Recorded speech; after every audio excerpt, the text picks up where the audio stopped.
Hello everyone. आज अपन भारतीय संविधान में मूल अधिकार विषय पर चर्चा करेंगे। मूल अधिकारों के बारे में यदि अपन सबसे पहले देखें तो 1789 में फ्रांस में निरंकुश राजतंत्र के खिलाफ जो क्रांति हुई थी, वहाँ का जो राजा था लुई 16वां, उसके अत्याचारों के खिलाफ उस क्रांति के बाद उस क्रांति ने विश्व को एक नया संदेश दिया था।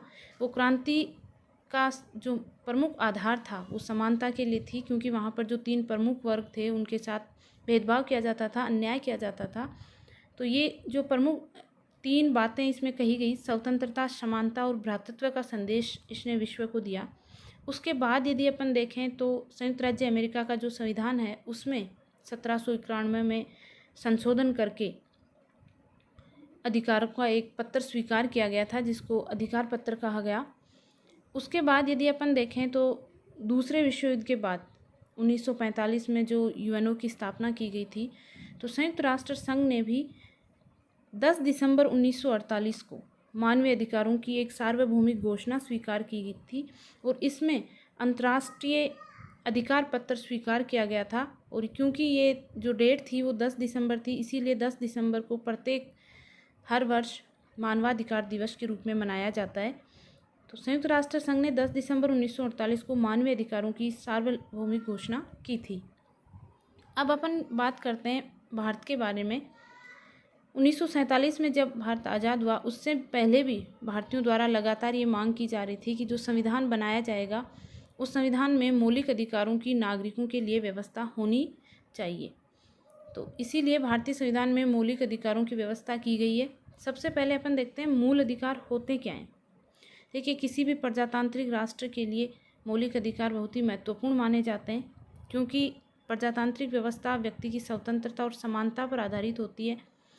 प्रजातांत्रिक व्यवस्था में जीवन की रक्षा की गारंटी दी जाती है। तो उसके लिए हालांकि अधिकार कई सारे होते हैं, लेकिन ये मूल अधिकार या मौलिक अधिकार, इनको नाम क्यों दिया गया? सबसे प्रमुख बात जो ये है कि ये वो अधिकार है जो व्यक्ति के भौतिक, बौद्धिक, नैतिक एवं आध्यात्मिक विकास के लिए आवश्यक है। यानी मनुष्य का सर्वांगीण विकास जो करते हैं बिना किसी भेदभाव के, और प्रत्येक व्यक्ति को ये प्रदान किए जाते हैं। और महत्वपूर्ण जो बात है वो है संविधान द्वारा गारंटी एवं सुरक्षा प्रदान की जाती है। यानी ये वो अधिकार है जिनकी व्यवस्था संविधान में की जाती है और संविधान इनकी रक्षा की गारंटी भी देता है। राज्य ऐसा कोई कानून नहीं बनाएगा जो मौलिक अधिकारों का हनन करे, या कार्यपालिका ऐसा कोई आदेश नहीं पारित करेगी, ऐसा कोई नियम नहीं बनाएगी। यदि ऐसा होता है तो सर्वोच्च न्यायपालिका की शरण में जो व्यक्ति, नागरिक है, वो जा सकते हैं। तो संविधान द्वारा इन नागरिकों के जो अधिकार होते हैं इनको सुरक्षा दी जाती है, इन मौलिक अधिकारों की गारंटी दी जाती है। यदि अपन भारतीय संविधान की बात करें तो संविधान के भाग 3 में, संविधान का जो भाग 3 है उसमें अनुच्छेद 12 से 35 तक मूल अधिकारों का विवरण दिया गया है। और इसीलिए भाग 3 को भारत का मैग्ना कार्टा की संज्ञा दी जाती है, क्योंकि ये सबसे महत्वपूर्ण है। ये व्यक्ति को उसका जीवन की रक्षा की गारंटी देते हैं, व्यक्ति के सर्वांगीण विकास करते हैं, निरंकुश शासन व्यवस्था होने से राज्य को रोकते हैं। तो इसको भारत का मैग्ना कार्टा की संज्ञा दी गई है। भारतीय संविधान में जो ये मौलिक अधिकारों की व्यवस्था की गई, ये अमेरिकी संविधान से प्रभावित है। अमेरिका से ज़्यादातर जो मौलिक अधिकार है वो अमेरिकी संविधान से लिए गए हैं। अब यदि अपन बात करें तो संविधान में मूल अधिकार कितने थे, कितने मौलिक अधिकारों की व्यवस्था की गई थी? तो मूल रूप में संविधान में 7 मूल अधिकार थे, 7 मूल अधिकार थे। लेकिन वर्तमान में यदि अपन देखें तो 6 ही मूल अधिकार है। यानी इसमें से जो संपत्ति का अधिकार था उसको 44वें संविधान संशोधन द्वारा मूल अधिकारों की सूची से तो क्या कर दिया गया, हटा दिया गया, और उसको वहाँ से हटाकर कानूनी अधिकार बना दिया गया। यानी यदि आपको संपत्ति का अधिकार प्राप्त होता तो राज्य उसमें किसी प्रकार का हस्तक्षेप नहीं कर सकता था। अब राज्य संपत्ति का राष्ट्रीय हित में उसका राष्ट्रीयकरण कर सकता है, उसको अधिग्रहण कर सकता है कानूनी तरीके से। हालांकि कानूनी तरीके से करेगा, लेकिन वो राष्ट्रीय हित में या राष्ट्रीयकरण उसका कर सकता है। मौलिक अधिकार यदि वह होता तो उसमें आप सर्वोच्च न्यायालय में उसके विरुद्ध अपील कर सकते थे। तो उसको मौलिक अधिकारों से हटाकर कानूनी अधिकार बना दिया गया और संविधान के भाग 12 में अनुच्छेद 300 क के तहत उसको जगह दी गई। तो वर्तमान में यदि अपन देखें तो 6 मूल अधिकार है। समानता का अधिकार, स्वतंत्रता का अधिकार, शोषण के विरुद्ध अधिकार, धार्मिक स्वतंत्रता का अधिकार, संस्कृति और शिक्षा संबंधी अधिकार और संवैधानिक उपचारों का अधिकार। इनका विस्तृत विवरण भारतीय संविधान में दिया गया है और ये अनुच्छेद 14 से लेकर 32 तक है। हालांकि जो मौलिक अधिकारों का भाग है, भाग 3, उसमें 12 से लेकर जो अनुच्छेद 35 है वहाँ तक मौलिक अधिकारों के बारे में विस्तृत विवरण दिया गया है। मूल अधिकारों की, अब भारतीय संविधान में जो मूल अधिकार दिए गए हैं उनकी अपन विशेषताएं देखते हैं। सबसे पहले देखिए मूल अधिकार वाद योग्य। वाद योग्य का मतलब है कि आप राज्य यदि कोई ऐसा कानून बनाता है जो मौलिक अधिकारों के खिलाफ है तो आप उसके लिए न्यायपालिका की शरण ले सकते हैं और न्यायपालिका आपके अधिकारों की क्या करेगी, रक्षा करेगी। उसके लिए न्यायालय कई प्रकार के रिट जारी करता है, वो अपन आगे अनुच्छेद 32 जब पढ़ेंगे, संवैधानिक उपचारों का अधिकार उसमें पढ़ेंगे। तो वाद योग्य का मतलब यही है कि आप न्यायालय की शरण ले सकते हैं, न्यायालय में जा सकते हैं। अब देखिए राज्य इन पर कुछ युक्तियुक्त प्रतिबंध लगा सकता है, यानी असीमित नहीं है। जो आपके मौलिक अधिकार है वो असीमित नहीं है।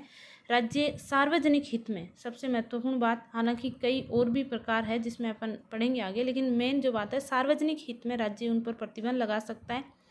अब ये प्रतिबंध उचित है या नहीं, इसका निर्धारण कौन करता है, न्यायपालिका द्वारा ही किया जाता है। जो मौलिक अधिकार है उनमें से कुछ नकारात्मक विशेषताओं वाले हैं और कुछ सकारात्मक विशेषताओं वाले। यानी नकारात्मक विशेषताएं राज्य को कार्य करने से रोकते हैं, जैसे राज्य को ये नहीं करना चाहिए, राज्य को वो नहीं करना चाहिए, तो ये नकारात्मक प्रकृति के हैं। जैसे राज्य व्यक्ति के धार्मिक मामलों में हस्तक्षेप नहीं करेगा, तो ये नकारात्मक है कुछ जो मौलिक अधिकार है। कुछ सकारात्मक विशेषताएं लिए हुए होते हैं। व्यक्तियों के लिए विशेष सुविधाओं का प्रावधान, जैसे 6 से 14 वर्ष तक के बच्चों के लिए निःशुल्क शिक्षा की व्यवस्था करेगा। संस्कृति के रक्षण के लिए राज्य कुछ प्रयास करेगा, भेदभाव नहीं करेगा किसी प्रकार का। तो कुछ जो मौलिक अधिकार है वो सकारात्मक प्रकृति के हैं और जबकि कुछ जो मौलिक अधिकार है वो नकारात्मक प्रकृति के हैं।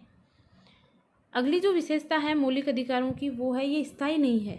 संसद संविधान संशोधन के माध्यम से इनमें कमी या कटौती कर सकती है।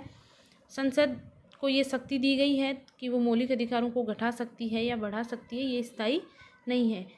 संसद और न्यायपालिका के बीच में मौलिक अधिकारों को लेकर एक लंबा विवाद चला है जिसका अध्ययन भी अपन करेंगे। राष्ट्रीय आपातकाल के दौरान अनुच्छेद 20 व 21 को छोड़कर इन्हें क्या किया जा सकता है, निलंबित किया जा सकता है। जैसे अपन ने आपातकाल पढ़ा था, राष्ट्रपति की जो आपातकालीन शक्ति अनुच्छेद 352 के तहत यदि राष्ट्रीय आपातकाल या वित्तीय आपातकाल की घोषणा की गई है तो उस दौरान मौलिक अधिकारों को क्या किया जा सकता है, निलंबित किया जा सकता है। लेकिन अनुच्छेद 20 और जो 21 है वो बने रहेंगे, उनको निलंबित नहीं किया जा सकता। अनुच्छेद 20 जो है वो अपराध के लिए दोष सिद्धि के विषय में संरक्षण है, यानी आप किसी भी व्यक्ति को उस समय तक अपराधी नहीं ठहरा सकते जब तक उसने अपराध के समय में, जब उसने अपराध किया उस समय में किसी लागू कानून का उल्लंघन नहीं किया हो। 21 जो है वो प्राण और दैहिक स्वतंत्रता से संबंधित है, तो सरकार आपको इस प्रकार से वंचित नहीं कर सकती प्राण और दैहिक स्वाधीनता के जो अधिकार है उससे। तो 20 और 21 को छोड़कर बाकी जो मौलिक अधिकार है वो निलंबित हो सकते हैं। इन्हें सर्वोच्च न्यायालय द्वारा गारंटी व सुरक्षा प्रदान की जाती है। सर्वोच्च न्यायालय रिट जारी करता है, न्यायपालिका सर्वोच्च न्यायालय भी करता है अनुच्छेद 32 के तहत, और जो उच्च न्यायालय है वो अनुच्छेद 226 के तहत मौलिक अधिकारों की रक्षा के लिए अनेक प्रकार की रिट जारी करता है। अब अपन देखते हैं संविधान के भाग 3 में अनुच्छेद 12 में क्या है। देखिए, क्योंकि जो अनुच्छेद 13 है उसमें ये लिखा गया है कि राज्य ऐसा कोई कानून नहीं बनाएगा जो मौलिक अधिकारों का उल्लंघन करे या वो मूल अधिकारों के विरुद्ध हो। यदि ऐसी कोई विधियां राज्य द्वारा या कार्यपालिका द्वारा कोई आदेश या नियम लागू किया जाता है तो वो क्या मानी जाएगी, शून्य मानी जाएगी। अब राज्य कौन है, तो इसकी सबसे पहले अनुच्छेद 12 जहां मौलिक अधिकारों की शुरुआत होती है उसमें राज्य को क्या किया गया है, परिभाषित किया गया है कि राज्य में कौन कौन से जो निकाय है वो शामिल होंगे। सबसे पहले अपन देखते हैं राज्य में क्या शामिल है। संघीय सरकार और भारत की संसद। संघीय सरकार में देखिए जो भी कार्यकारी या विधायी अंग है संघीय सरकार के, जो संघीय सरकार के कार्यों को क्रियान्वित करते हैं, वो सारे अंग इसमें आएंगे संघीय सरकार के, जो सरकार से किसी न किसी प्रकार से संबंधित है। और भारत की संसद ये क्या मानी जाएगी, राज्य मानी जाएगी। यानी संघीय सरकार और भारत की संसद ऐसा कोई कानून नहीं बना सकती जो मौलिक अधिकारों का उल्लंघन करे। इसी प्रकार राज्य सरकार और राज्य विधानमंडल, राज्य सरकार के जितने भी विधायी अंगों को या कार्यकारी अंगों को क्रियान्वित करने वाले, उनके कार्यों को क्रियान्वित करने वाले जो अंग है वो किस में आएंगे, राज्य सरकार में। और वो राज्य की अनुच्छेद 12 में जो राज्य की परिभाषा दी हुई है उसमें आएंगे। राज्य विधानमंडल, कई राज्यों में द्विसदनीय विधानमंडल है और कई राज्यों में एक सदनीय विधानमंडल। तो राज्य का विधानमंडल क्योंकि यही कानूनों का निर्माण करता है। सभी स्थानीय निकाय, क्योंकि अपने यहाँ पर पंचायती राज की स्थापना की गई है, तो चाहे नगर पालिका है, पंचायत समितियां हैं, जिला परिषदें हैं, जितने भी स्थानीय निकाय हैं जो सरकार से जुड़े हुए हैं, वो सभी राज्य की परिभाषा में आएंगे, राज्य की श्रेणी में आएंगे। अन्य सभी निकाय जो वैधानिक या गैर संवैधानिक प्राधिकरण है, लेकिन वो बतौर किसके लिए कार्य कर रहे हैं, वो किसी न किसी रूप में किससे जुड़े हुए हैं, राज्य की संस्था के रूप में जुड़े हुए हैं, राज्य से जुड़े हुए हैं, तो वो भी अनुच्छेद 12 की श्रेणी में आएंगे। अनुच्छेद 12 में उनको परिभाषित किया गया है। तो इस प्रकार ये अनुच्छेद 12 के तहत राज्य में इनको शामिल किया गया है। और 13 में लिखा गया है कि राज्य ऐसा कोई कानून नहीं बनाएगा जो मौलिक अधिकारों का उल्लंघन करे या उसके विरुद्ध हो। यदि ऐसा कुछ कानून बनाता है राज्य, तो जो न्यायपालिका है वो उसका उचित निर्धारण करेगी, उचित अनुचित, और उसको अवैध घोषित कर सकती है। आगे अपन अनुच्छेद 14 से लेकर समानता का अधिकार, स्वतंत्रता का अधिकार अध्ययन करेंगे अगले वीडियो में। धन्यवाद।